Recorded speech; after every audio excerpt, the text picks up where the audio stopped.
Hello,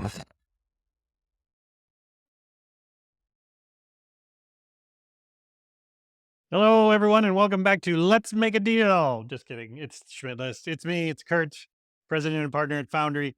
I'm excited for today's show because I've got a fantastic guest. We're going to talk all things entrepreneurship. And if you're interested in becoming an entrepreneur, if you're an entrepreneur, if you already are an entrepreneur, we're going to cover a lot of different stuff today. But before I jump in, I do have to mention the new book is available, The Little Book of Networking. It's available now on Amazon. So go and check it out. All right.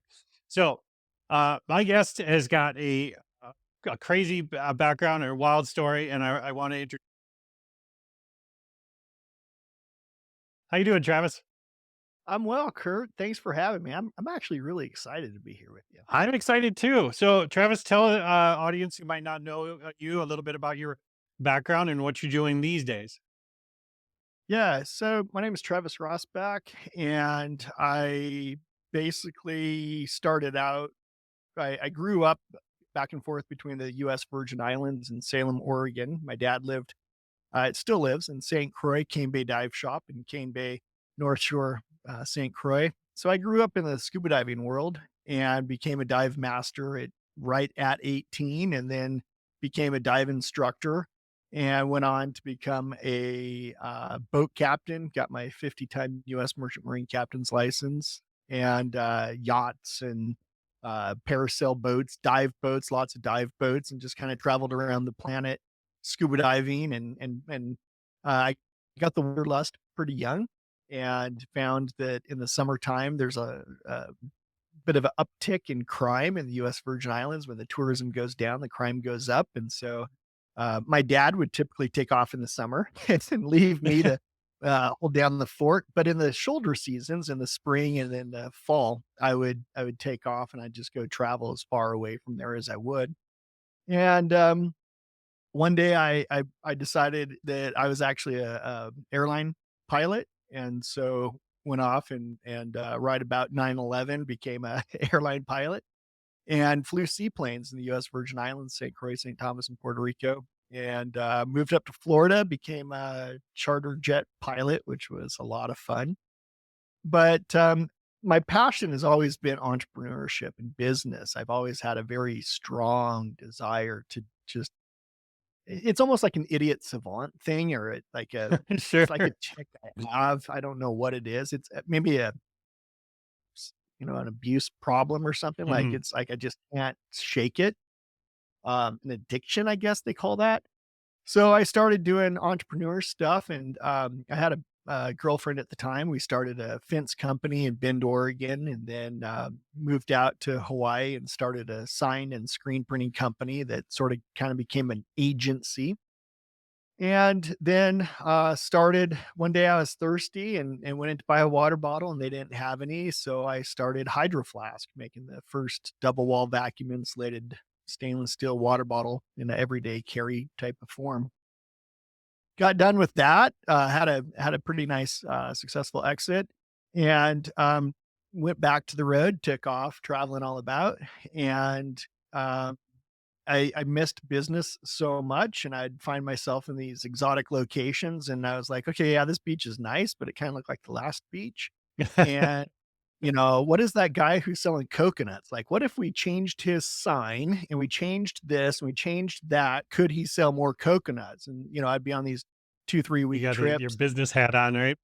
Yeah, I'm found myself working with the coconut guy. Next thing you know, he's, like, importing coconuts from the other side of the island and other islands, and it's just like, I gotta go home and go do this. So I came back to Oregon and started, I started originally the Tumalo Group, and I was helping people a lot with finding factories in China. I've done a lot of manufacturing, both domestically and internationally, and unfortunately, there's just some things we can't produce here Sure. domestically just yet anyway. Hopefully soon, or maybe Mexico. So, did that with the Tumalo group, and I just kinda got bored and wanted a little bit more difficulty in my life, so I changed the Tumalo group to just travisrosbach.com, where I'm mainly doing advising and coaching, consulting, things like that now.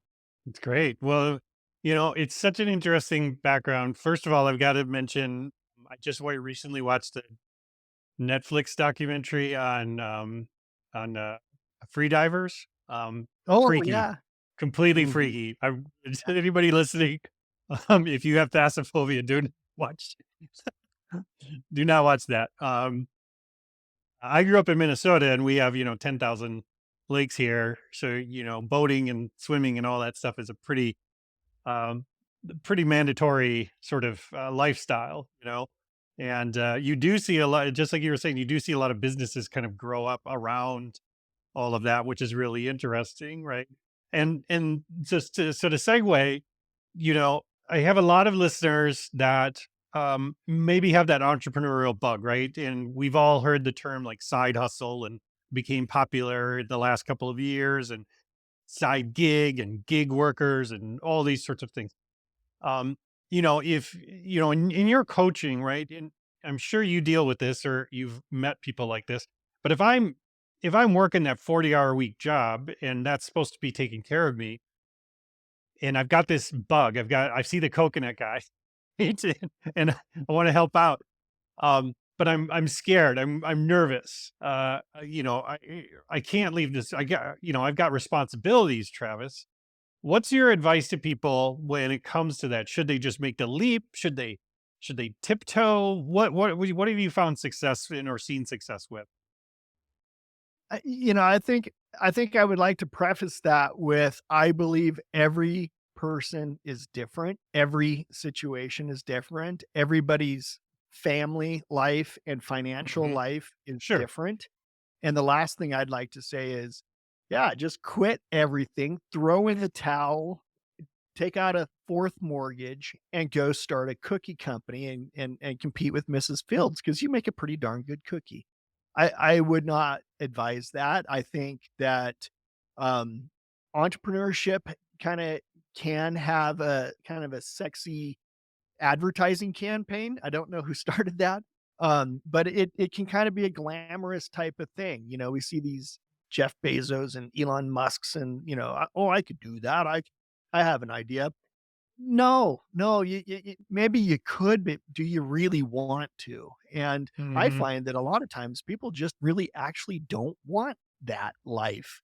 But there's others that it's like a burning desire. It's something inside of them that's so deeply seated that they have a product or they have an idea, they have an invention, they have a better mousetrap that they have to give to the world. It's a higher calling. It comes from on high or from within or from, everybody tells them, no, seriously, your cookies are really that good. You seriously have to go do something. You have to share your cookies with the world. Well, then I think that you have no other option. I think that there is a point of no return, and there is a point that you have to just throw in your hat into the arena and say, "Hey, I'm here. It's going to be me. I'm going to step up." And um, and then and also I think if you're working a 40-hour job already, it's a wonderful place to pick up a lot of resources. It's a great place to learn. No matter how much you hate your job, Yeah. learn as much as you can. Learn what the other guys are doing wrong, what the other guys are doing right. Learn about your competition. Try to move up as high as you can in the corporation or the company you're working with so you can learn as much as you can. So you can take that and extract that and use it, to your advantage. And I think that, working until you just can't work anymore. And then, yes, I do think that if America is going to continue to be as great as we are, we're going to need entrepreneurs. We're going to need those courageous leaders that step up and say, nope, I'm going to do that because I don't like the way it's going or I don't like the way it's been. And I'm going to go ahead. I'm going to be that person who steps into the arena. I think that's important what you said there too, is that it's got to be something that you can't look at it and say, well, I can make X amount of dollars a month if I do this thing. It's got to be something just like you said, like I've got to get my cookies out in the world because I'm sure when you were looking, I mean, there was already cups in the world and you were like, no, I have a better idea for, storing liquid in a container.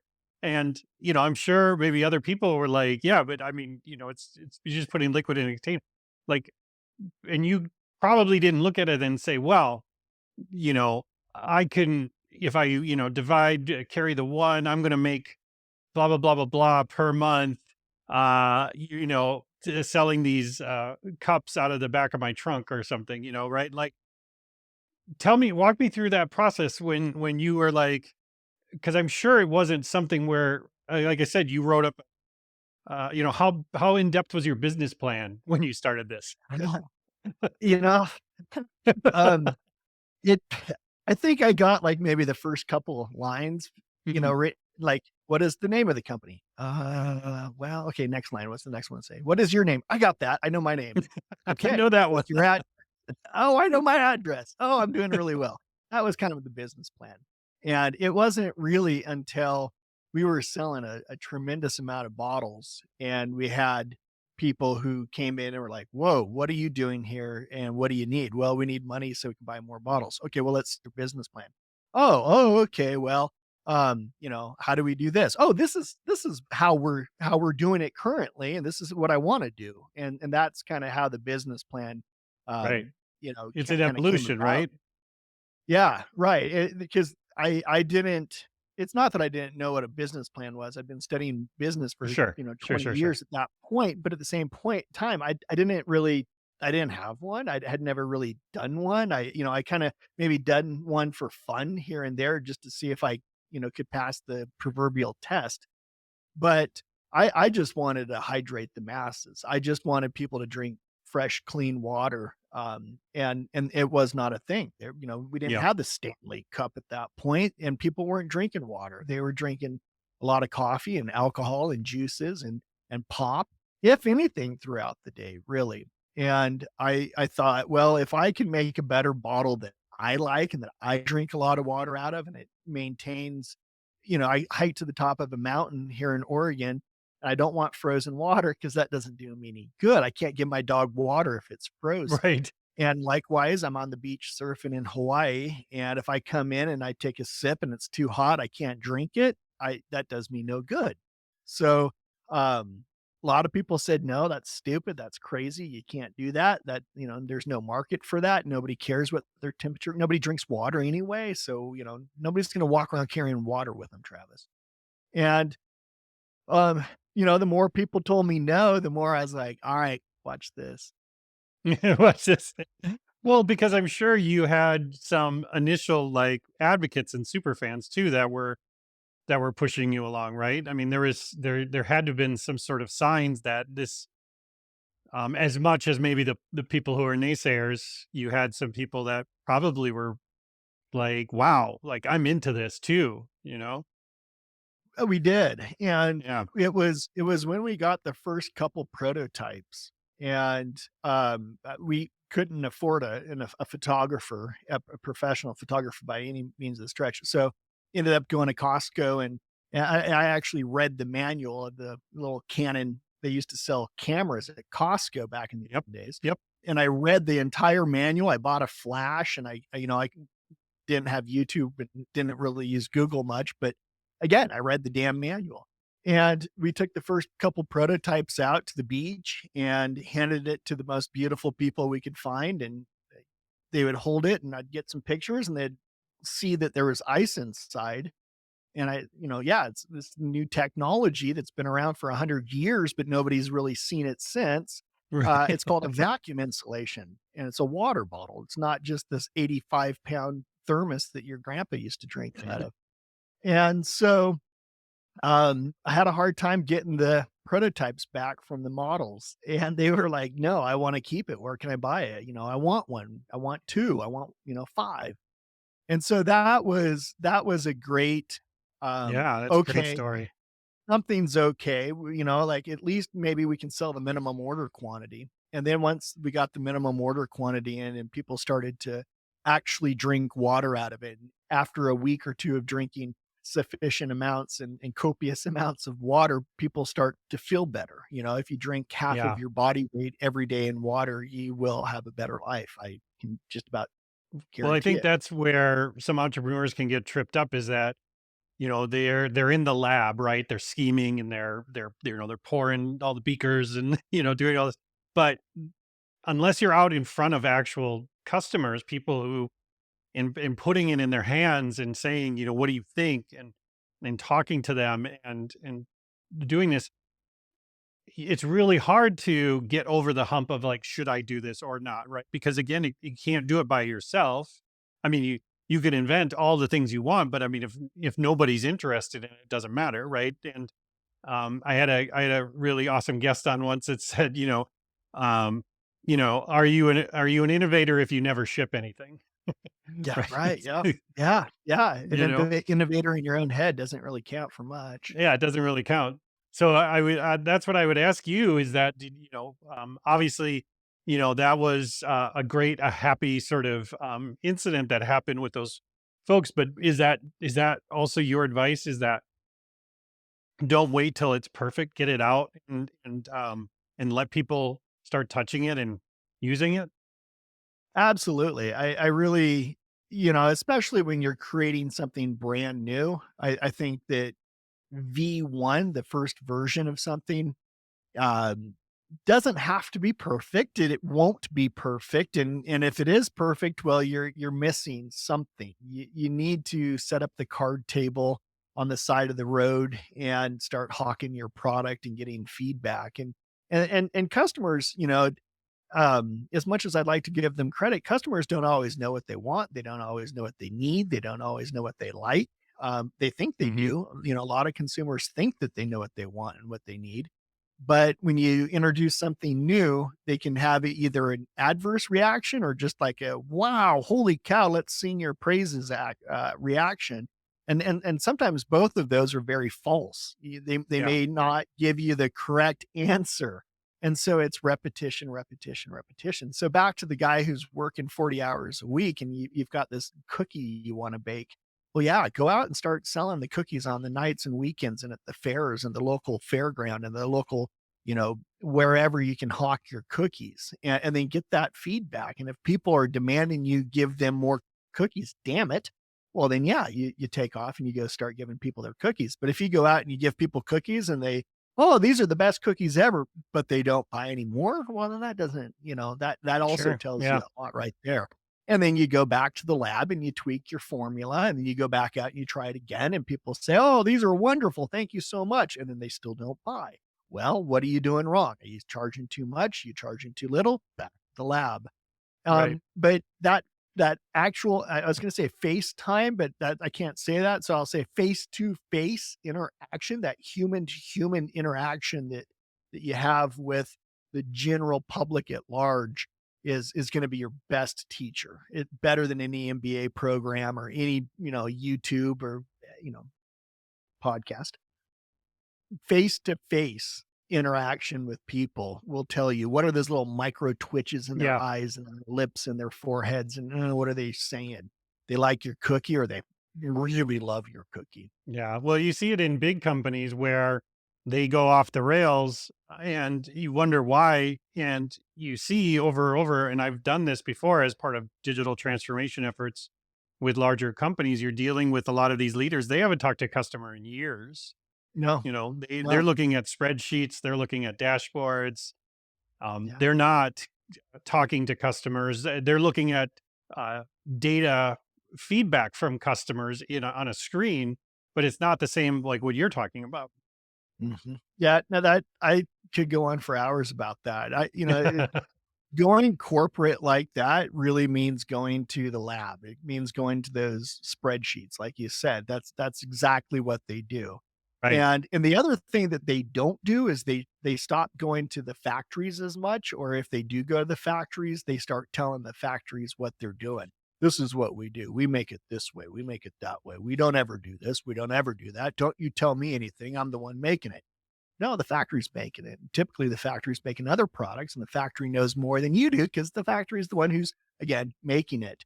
And there's a lot to learn from the factories. And I noticed over the 2020 to 2022 season that we had to endure, a lot of factories were not getting visited. Lots and lots of factories were not having the CEO. They were not having the engineers. They weren't having the technical people. They weren't having the marketing people over to the factories. And a lot of businesses suffered because of just that alone, and sometimes they just could not. Like, you can't physically send somebody over to a factory, or you can't physically get into the factory right now. But I believe that the closer one can be to the source of the creation of their good that they're giving out. Like, you want to know where your flour comes from, who makes the sugar, who's the guy, Right. who owns the sugar plantation where your sugar comes from.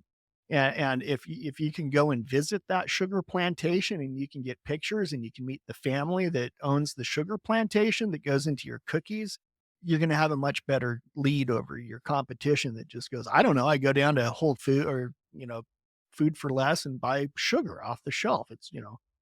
It's those intimate relationships that, um, can make a big difference also, not only with the potential consumer and the historical past, customers, but also Yeah. the manufacturers and anybody who's helping you in the supply chain in general. Yeah, no, to your point, I mean, if you look at I mean, it's over and over again in like Starbucks, I mean, um, Using they prison when they labor, we're finding out. Oh, I'm sorry, that was a little tangent, I shouldn't have said that. well, you're in that area where Starbucks kind of lives. So Mhm. yeah, I'm in Minnesota, and it's the only state in the country that isn't Starbucks is the number one coffee place. Oh, wow. Yeah, it's That's the only one. Caribou Coffee here in Minnesota is the number one coffee coffee shop. Um, oh, cool. but the way Starbucks did it early on, I mean, just like you said, they really focused on where was stuff coming from, how was the experience in store, how were people interacting with things, how were they waiting in line and doing all of this stuff. Airbnb, very similar, looking at the entire experience, not just even from the because there's a famous roadmap that they had, which was this kind of 10-stage roadmap of like becoming a user of Airbnb, like you stay there all the way through becoming an actual host. And it wasn't two different segments. It wasn't the hosts and the consumers, because they were seeing how many people that used Airbnb eventually would turn into hosts themselves. Like they would like the experience so much that they'd want to become hosts themselves. And again, this is stuff you can't predict in a spreadsheet, right, Travis? Yeah. Yeah. Yeah. Yeah, I mean, consumer behavior switches all the time, and Right. then so does politics, so does religion, Sure. so does, sex, drugs, and rock and roll. And so I think it's really important just to concentrate on, again, back to, the sugar plantation. That's something that you can directly control, and you can directly, make a difference with. You can't change Right. whether we have a red or a blue president. You can't change whether, you know, this is going on or that's going on. And so I've found that a lot of the, especially a lot of the big corporations that kind of jumped on a certain bandwagon, that bandwagon, that they left. And now you're standing there kind of holding the remnants of, we don't really like that Right. bandwagon anymore. So I've always been very, sort of, just put your head down and focus on yourself, focus on your product, focus on your customers and your supply chains and your employees and things like that, and forget what the TV says. Forget which color they want you to, draw in the lines, and just do your thing. Um, if you say red, you're going to piss off 51%. If you say blue, you're going to piss off the other 51%. Yeah. So no need to play those reindeer games. Yeah, makes sense. Well, so let's say I am in entrepreneurship right now. And one of the things I've seen people struggle with over the last year, it's been kind of a weird year for entrepreneurs. There hasn't been a lot of investment going on.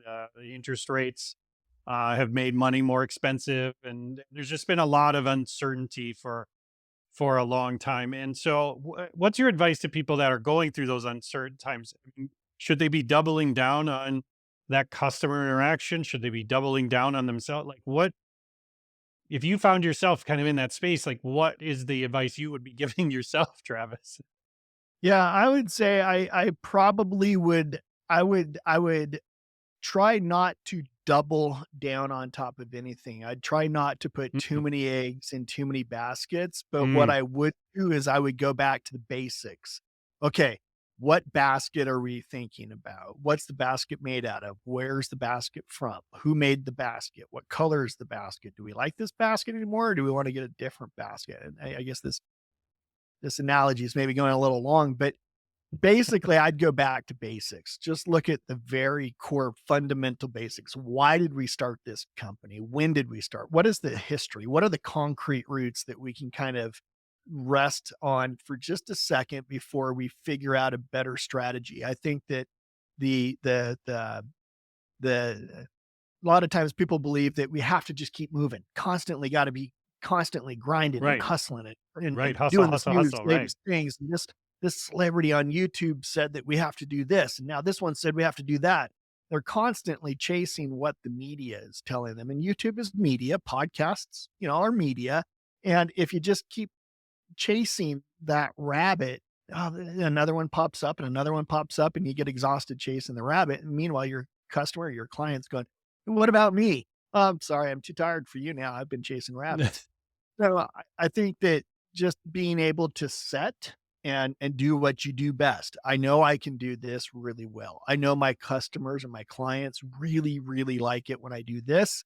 This is my area of expertise, and do more of it. Double, yeah, maybe double down on that, but at least do more of what you know, and try to maybe weed out some of those unknowns, weed out the latest trends or the latest, oh, TikTok says I got to do this. Yeah, you don't, and sure, you might miss a little bit of flash in time, but those markets typically go just as fast as the, TikToks were. I think that's great because I'm guilty of this absolutely in the past where it's like things are tough. Well, let's look at new tools and let's add on these things and let's Right. talk to outside companies and bring in consultants and services and things to sort of amplify all this stuff. When your advice is dead on, is that if we instead strip back more things and look at the core of what our offerings are, whether it be a service or a physical product or whatever, is it the right is it the right service right now? Is it the right product right now? Instead of trying Yeah. to push that rock up the hill continually. Right. Yeah, yeah, yeah. Like, how did we get to the top of the hill before? Well, we took the stairs. Well, then why are you trying to push the rock up the hill over here if you just walk over there and take the stairs? Well, because for $99 a month, they say that they have an elevator. Well, yeah, but if you don't know how to use the buttons in the elevator, then it's going to cost you 6 months worth of figuring out the elevator buttons, and you could have been at the top of the stairs by then, Yeah. and we're all guilty of it because, man, the shiny object syndrome is very real. And so then what I do with that a lot of times is I look at like real traditional companies. I kind of take that Warren Buffett approach where it's like, okay, what's Mm, Coca-Cola doing? Well, their red right. and white Right. logo. Okay, what else? When was the last time they changed their logo? Well, they haven't. Okay, well, what are they doing? Well, they're doing the Clydesdales and they're doing the polar bears. Okay, are they doing aliens and spaceships? Mhm. No, they're doing polar bears and Clydesdales. Okay, and then at the same time, what is Jones Soda doing that's disrupting the market, and how do we kind of hybrid ourselves in there, like what did Mrs. Fields do back in the 50s or whatever, whenever she was around and relevant? And what are we doing nowadays with TikTok? Like, how do I take Mrs. Fields, and I'm just using this cookie reference here because I like cookies. How do we take what she was doing and what we're doing, and how do we, maybe do a little bit of a let's go viral on TikTok, but at the same time, let's not spend our entire marketing budget on hiring somebody to just put us in the TikTok category. Right. Well, and slow and steady wins the race overall, right? So yeah, you can go completely viral one time on TikTok and not make any money at all. Yeah, yeah, Because if it's or not you the can right sell message, out right? your inventory and have no more inventory because you went viral and you can't fulfill orders and you can't pay for the next round, and you know, I'm you have to have your ducks in a row, and consistency wins. Yeah. Yeah, that's the thing that I've been preaching to a lot of folks over the last year is consistency will win. If you can stay consistent with the things that are working for you or maybe have worked with you in the past, but maybe just aren't working right now, but they have worked. and it's been positive, and there is some sort of trajectory there, like stay consistent and you will pull through a lot of these things. But like you mentioned, I think it's really great. The more distractions you start to add, it's really hard to stay consistent then. It is, and sometimes it's best to cut also. Like, my daughter likes, games on my phone, which I'm don't even get me started on that, but I say, "Alright, sweetheart, you can have 6 games." She finds a new game. "Alright, which one are you gonna delete?" "I don't wanna delete." "Well, okay, then don't tell me about the 7th Yep, because you can yep. only have 6." It's like, "What are you gonna cut?" And so she cuts the one, and so we're constantly rotating through, but she can only have 6 games. Well, if you have a company, it's a lot the same way. It's like, "What am I gonna Yeah, cut? And do I even need to replace it? What if I had 3 games as opposed to 6? Would I be happier?" "Yeah, maybe." Maybe not. Maybe 6 makes you happy and you need to, cut a 7th and not even think about it, 8th. But, it is. It really goes back to, like, core values. Why did you start the company? What are you trying to do? What is your mission statement? What are your values here? Who are you trying to serve? How are you trying to serve them? Do they want you to serve them? And sticking with those concrete roots. yeah. Well, I love that idea of, you know, only allowing yourself so much space, because that's where I see entrepreneurs getting really overloaded because they are, and it's not necessarily shiny objects. It's just lots of objects. Some are Yeah, shiny, some are not, but there's so many different things to be chasing. Like myself as a business owner, on a daily basis, I get pitched, through emails, through social media, through all these things. I'm getting pitched, pitched, pitched, pitched, pitched. And, sometimes there's times where I'm like, boy, yeah, this one really hit right where in the feels, like I've got some need here, you yeah, know, and what I've trained myself over time is not necessarily to just sign up for that service or to hire that person, but maybe to spend more time educating myself in that space and spending more time learning more about that space. Because before I buy this thing that I think will help my business, I should understand it more so. And that's been really helpful for me because I see people over and over again. Well, I need leads. Okay, great. I need leads. I need people calling. I need the phone picking up. And all of a sudden your inbox is flooded with people that are like, I can get you 60 leads a day and they'll be qualified and warm leads and all these things. And I've never in my life talked to another business person that has told me that has worked for them. right. But Yeah, but those people still are doing it. They're still, you know, they're still doing yeah, it. And you go to YouTube and you see people that are like, how to make $10,000 a month by yeah, selling crap on Etsy or yeah, something.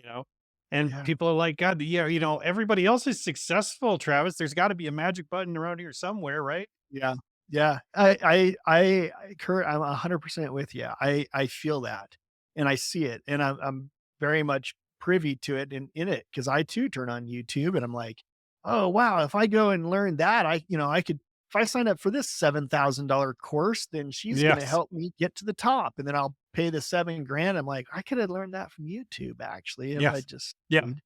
So there's a little bit of a balance. There's very much a balance between, like AI is a very Mm. relevant Yeah. topic where, you know, if you spend $500 a month and you have somebody controlling your AI and they can help you make your life easier. And if you can spend $500 a month on somebody who can make 6 different categories of business easier for you, then that might be a good $500 a month as opposed to hiring 6 different people. And now with AI, we're able to accomplish 6 different tasks fairly quickly and fairly easily.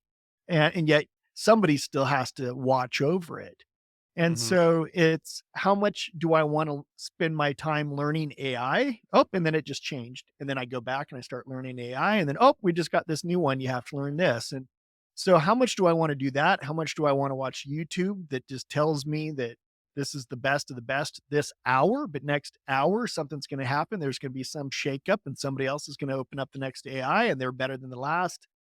And how much do I want to pay somebody to do that for me? And so it's just a constant barrage of and people and opportunities to pay them money to do Right. what if it, and it's kind of like marketing and sales and negotiation.